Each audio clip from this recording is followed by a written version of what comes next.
O presidente disse que a economia está melhorando bastante. Infelizmente, a gente tem números, por exemplo, como de desempregados ainda de 3 milhões, mas o presidente disse que a economia está melhorando bastante hoje lá no Brasil. Por que ele está alguns sinais? Nós temos alguns sinais de que a economia está melhorando.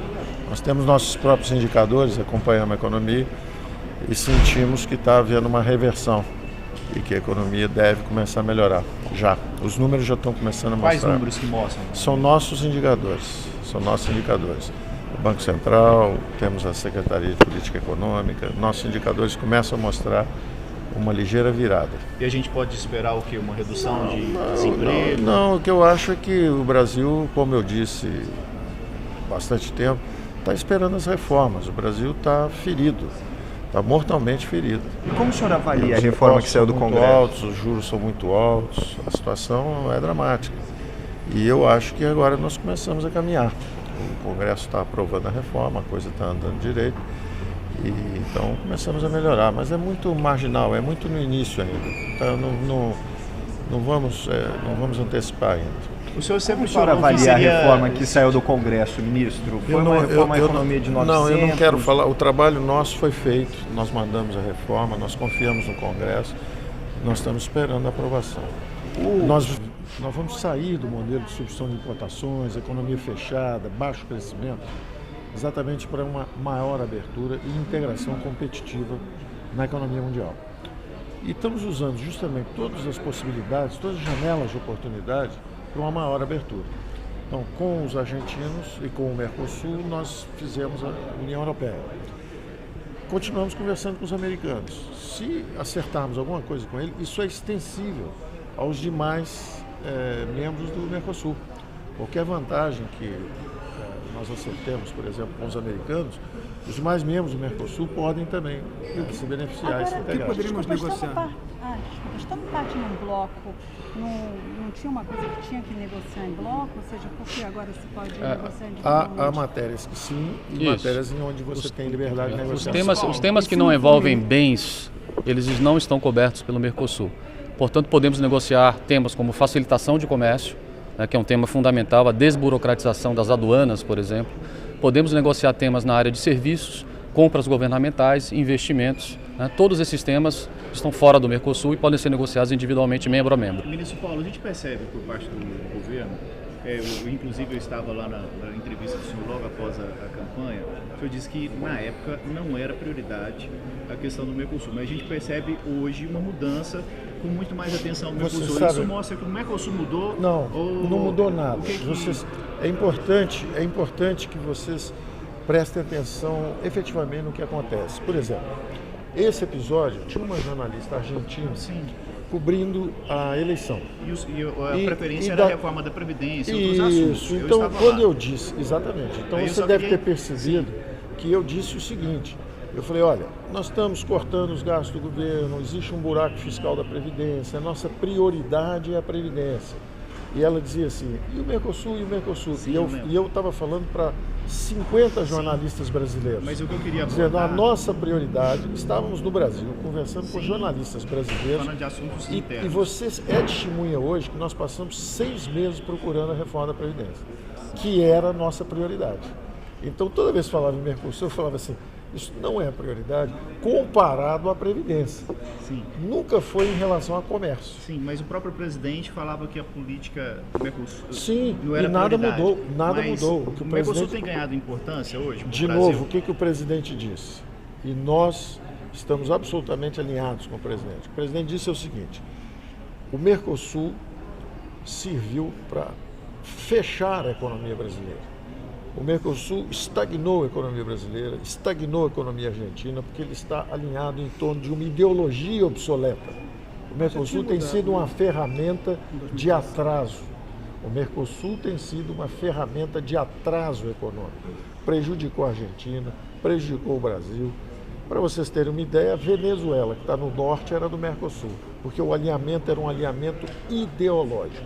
Então, o que o presidente disse, e nós acreditamos, é o seguinte, ou o Mercosul vira uma ferramenta para integrar as economias latino-americanas em torno de uma economia moderna, em torno de crescimento econômico, maior abertura, aumento de competitividade e produtividade, ou o Mercosul não nos interessa. E essa é exatamente a visão do presidente Macri, do presidente Bolsonaro e do presidente Trump. Eles estão todos conversando em torno exatamente de acordos comerciais que aumentem a integração. Agora vai ter então eleição o na Mercosul mudou para Argentina. O Mercosul é que mudou, não foi a gente que mudou. Isso que eu queria questionar. O Mercosul então, que o Mercosul mudou. hoje é O Mercosul parece ser. Parece ser. Não temos certeza. Tem uma eleição agora acontecendo aqui na Argentina. Como é que vai pode ser? acontecer se ganhar, por exemplo? Não sabemos. Nós sabemos o que nós gostamos. Ministro, nós queremos o Mercosul que seja um veículo para modernização e abertura das economias. Agora, ministro, é importante porque é a primeira entrevista do senhor depois da aprovação da reforma da Previdência. Queria saber do senhor como o senhor analisa isso, o impacto foi positivo no mercado, a aprovação em primeiro turno, era o que o senhor idealizava, daqui a alguns anos nova Previdência terá que ser alterada? Eu sou absolutamente previsível. Então eu vou responder da seguinte forma. O que eu acho da reforma, o que eu pedi da reforma da Previdência? 1 trilhão. Ok. Pronto. Não é isso? O resto agora é o trabalho do Congresso. Eu mandei uma proposta, o governo mandou uma proposta, nós apreciamos e confiamos no Congresso. O Congresso está trabalhando. Enquanto nós não tivermos a resposta, não há muito o que comentar. A minha primeira observação que foi feita foi exatamente, olha, nós pedimos 1 trilhão, quando cedemos o BPC e o Rural, entendemos, compreendemos, não gostamos de outros cortes, mas estamos esperando o trabalho do Congresso e confiamos no Congresso e aceitamos o resultado do Congresso. Nós não somos uma democracia? Satisfaz? O que eu gostaria? 1 trilhão, o senhor sempre falou. Eu sou absolutamente previsível. 900 bilhões. O que você acha? É menos ou mais do que 1 trilhão? 900 é menos? Você acha que eu estou mais satisfeito ou menos?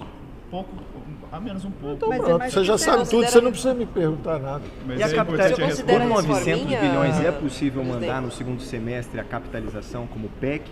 Ou essa é uma ideia que será esquecida se aprovar a reforma que está hoje no Congresso? Vamos fazer o seguinte, vamos esperar o trabalho do Congresso, porque eu confio no Congresso.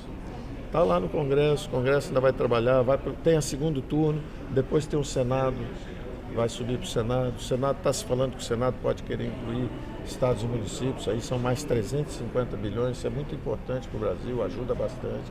Então tem muita coisa ainda para acontecer. O que o senhor defende voltar na reforma? Policiais, a questão da idade mínima? Eu já falei o que eu tinha para falar a respeito.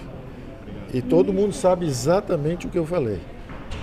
Ministro, eu lamentei a saída do BPC, eu lamentei a saída do Rural, eu lamentei pressões de servidores, lamentei.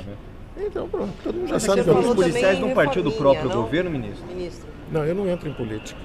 Ministro. Eu acho que tem um trabalho que é da classe política e que eu respeito profundamente. Eu, como alguém que mandou uma proposta para lá, eu tenho direito a fazer alguns comentários. Os meus comentários foram feitos sem nenhuma depreciação, ao contrário, com grande apreciação à luta dos que estão apoiando a Previdência. Muita gente lutando para votar a Previdência. Um esforço extraordinário. Relator, presidente da Câmara de Deputados, o presidente da Comissão Especial, todo mundo lutando. Muitos votos, uma votação extraordinária, foram 379 votos, né? Então é um esforço extraordinário. Eu aprecio o trabalho do Congresso, estou esperando. Não acabou ainda. Não, eu nunca falei isso. Quem está falando isso é você. Em quanto tempo teria essa expressão reforminha é sua. Eu não falei isso. Ministro, alguém falou reforminha aqui? Eu falei alguma vez reforminha? Então, pronto. Essa aguentaria quantos anos? Ou dentro de quantos anos seria necessário voltar? Se vocês observarem, nós queremos transformar a sociedade brasileira. O Brasil está estagnado, a economia está estagnada há 10 anos, não cresce, e o sistema político sofreu abalos importantes. Não é? Houve corrupção, houve uma opção de coisas equivocadas lá. Então, nós queremos transformar a economia brasileira, nós queremos voltar ao crescimento, queremos recuperar a credibilidade internacionalmente, aumentar a produtividade da economia. Essas reformas, então, são importantes. Por exemplo, em relação à Previdência, o que eu tenho dito é que o sistema de repartição é um sistema condenado. Ele é um sistema condenado. Então nós gostaríamos de mudar o eixo em direção a um sistema de capitalização que bota o Brasil para crescer. O Brasil pode crescer 4%, 5% ao ano, se tiver um mecanismo de acumulação automática de recursos. Então a mudança de repartição, que é um sistema que está condenado, que é um sistema que estava proximamente condenado a parar os pagamentos, nós podemos não só recuperá-lo, como também mudar um sistema de capitalização. Essa foi a primeira inspiração em relação a isso. O nosso governo tem vários eixos. Na economia é tudo muito simples, porque às vezes tem gente que diz que o governo não tem programa. Qualquer pessoa que siga sabe que nós temos. Por exemplo, a Previdência, que é um buraco fiscal, nós queremos consertar o sistema antigo e migrar em direção ao sistema de capitalização que vai botar o Brasil para crescer. Economia internacional, o que é que nós estamos fazendo aqui? Queremos abrir a economia, queremos integrá-la à economia mundial. O mundo inteiro cresceu muito mais do que a economia brasileira durante 30 anos, porque eram economias que estavam integradas, todo mundo crescendo junto. E o Brasil ficou para trás na história. Então nós queremos trocar o eixo também, sair do modelo de substituição de importações para um modelo de integração competitiva com as economias globais, em serviços, em investimentos, em comércio de bens e serviços. Então, nós temos programas muito bem definidos. Agora nós vamos entrar com a reforma tributária. Nós vamos simplificar e reduzir alíquotas, integrar bens impostos. Serviços ou movimentações financeiras, ministro, não, sobre tributária? Não, tributária vocês vão ter já os eixos principais da Falando nossa de integração, reforma. vai falar amanhã com o ministro da Fazenda argentino, do peso real? Duas perguntas ao mesmo tempo no processo. O senhor disse que vai anunciar. Não, eu estou dizendo o seguinte. O Senado está dizendo de fazer uma PEC paralela que talvez possa voltar com estados e municípios. Então, se você disser, olha, você perdeu 100 bilhões aqui, caiu de 1 tri para 900, mas do lado de lá, numa PEC paralela, voltam 350 de estados e municípios, nós estamos falando do Brasil, não é só a União. Então, se voltam 350 bilhões via Senado, isso é bom para o Brasil, porque estados e municípios também participam desse ajuste que o sistema previdenciário precisa. Então é isso. Então nós temos que esperar. E eu confio no Congresso, eu tenho dito isso sistematicamente. Eu acho que foi uma batalha difícil e trabalhou muito bem a Câmara de Deputados, conseguiu por uma expressiva margem uma reforma importante. E eu acho que vem aí o Senado agora, vai entrar em campo o Senado e eu acho que tem possibilidades também, não só de ratificar essa vitória, como até estender uma nova dimensão. Podiam ser estados e municípios. Vamos ver o que acontece. Ministro, vai levar amanhã na mesa a discussão da integração da moeda comum, do peso real com a Argentina. Pode se falar em conjunto do Mercosul? É bom falar disso também, da mesma forma que eu esclareci o assunto Mercosul, que em relação à reforma da Previdência, o nosso foco total, agora você vê como é interessante, nosso foco foi a Previdência, mas estávamos trabalhando em outras frentes. Você vê que ao mesmo tempo que estamos celebrando uma possível reforma da Previdência, estamos celebrando também já o acordo com a União Europeia, o que significa que estávamos trabalhando em todas as frentes. Embora o foco no Brasil e no Congresso, e eu estava falando para 50 jornalistas brasileiros, eu tinha que dizer, olha, a nossa prioridade aqui no Brasil é a reforma da Previdência. E o Mercosul, em comparação à reforma da Previdência, não era o prioritário. O Mercosul, se levasse mais 2 meses, menos 2 meses, mais 6 meses, seria compreensível. A reforma da Previdência não, o Brasil tinha uma urgência, que a economia está estagnada e ameaçada de ser engolida pelo buraco fiscal da Previdência. Então, agora você falou tem um projeto de moeda comum sobre a moeda que é sério ou é um... Da mesma forma, quando a gente conversou sobre a integração com a Argentina, os países, quando fazem integrações comerciais, o melhor exemplo disso é a própria Europa, quando eles fizeram a integração comercial, lá na frente desembocou numa moeda comum, que foi o euro. Então você facilita a integração quando você desemboca numa moeda comum. Então falávamos disso, quando conversamos com os argentinos, falávamos disso. Evidentemente, como a Argentina está com uma inflação um pouco alta, essa convergência para uma moeda comum poderia ser mais oportuna, tentar acelerar uma movimentação desse tipo. Mas do ponto de vista objetivo, não houve nada disso ainda. Foi uma conversa, estávamos falando de um horizonte, onde desembocaríamos, depois de uma integração econômica, poderíamos desembocar numa moeda comum. Horizonte distante. Então não vai ser tema amanhã. Um horizonte mais distante. Do nosso ponto de vista, era um horizonte distante. Agora, é evidente que para a Argentina, se isso fosse acelerado, podia ajudar muito a estabilização da Argentina. A Argentina teve uma inflação de 40%, quase 50%. O Brasil já tem uma âncora monetária muito mais estável. Então, essa convergência para a Argentina seria interessantíssima se fosse mais rápido.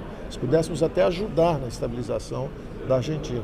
Mas não é algo simples, é algo que teria que ser muito estudado. Que pode ficar até adiado se mudar o signo político. Sim, se muda o signo político, pode ser até impossível, não sabemos. Né? Ministro, em relação à última coisa, tributária, é porque o Congresso tem aquele imposto sobre bens e serviços, trocar 5 por 1, inclusive estadual e municipal. O secretário Marcos Cintra falou da questão de movimentação financeira, que uns falam, a volta da CPMF. Não. Vão ser projetos convergentes, divergentes? Serão projetos convergentes, serão projetos convergentes. Nós vamos estar falando disso muito brevemente. Nós temos um cronograma, nós tínhamos as prioridades, todos estavam trabalhando ao mesmo tempo. O Cintra está trabalhando na reforma, como o Troirro estava trabalhando nessa abertura da economia brasileira. Agora, tudo tem um timing político, né? O timing político quem dá é a própria classe política. Então, havia essa prioridade nossa com a Previdência, isso processado, nós vamos entrar imediatamente com o Pacto Federativo, vamos entrar com reforma tributária, essas coisas vão entrar. E as nossas propostas são propostas que vão acabar conciliando várias versões do que está acontecendo lá. Se você observar, a proposta do API, por exemplo, ela pressupõe uma integração instantânea de estados, municípios e governo federal. Ora, se nós somos o governo federal, se nós somos o executivo, seria, da mesma forma que vocês viram que nós encaminhamos uma reforma previdenciária e os estados e municípios podem ou não entrar, isso é um problema do Congresso, a mesma coisa tributária. Como é que pode o executivo mexer nos impostos dos estados e municípios? Seria uma impropriedade. Quem cuida dos estados e municípios são os estados e municípios, eles têm as suas instâncias.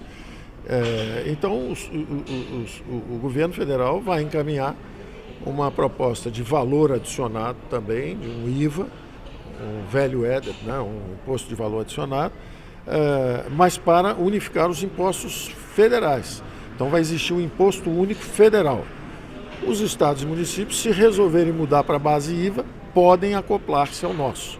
Ou não. A reforma do API, por exemplo, pressupõe que isso vai acontecer. A nossa não pressupõe isso. A nossa pressupõe que nós somos liberais, que cada instância do governo tem a sua capacidade de taxação e tributação. Nós respeitaremos isso. Se eles quiserem, eles se acoplam. Falamos também de outros eixos. Vamos fazer uma reforma importante de imposto de renda também. Também com simplificação, redução de... Vai ser interessante. Por enquanto eu só antecipo que ela tem 3 eixos. Nós queremos desonerar as folhas de pagamento.